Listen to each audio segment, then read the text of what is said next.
आज थिला सोमवार कौन बने बोली भावुली से उपमा बनईदेली टी घी नहीं गली से सुजी पकई भाजीदेली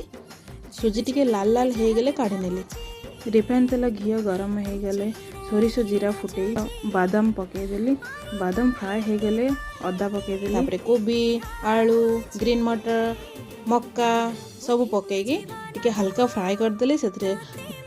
लुण हलदी पकई गोलेदेली भुर्संग पत्र पकईक भूली जाती से मझे पकईदेली टिके गोलेदेली गोले सारा गोटे गिना सुजी नहीं से 2 गिना पानी देदेली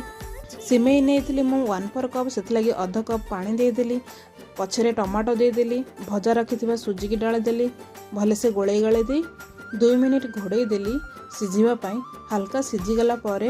भलसे गोलेदेली ताकि तले लगनी कि खीरी परिका हेनी दाना दाना रखा भी सुंदर खाइबा टेस्टी हल्का जदि चीनी पकईदेवे खाइबा आहरी बढ़िया।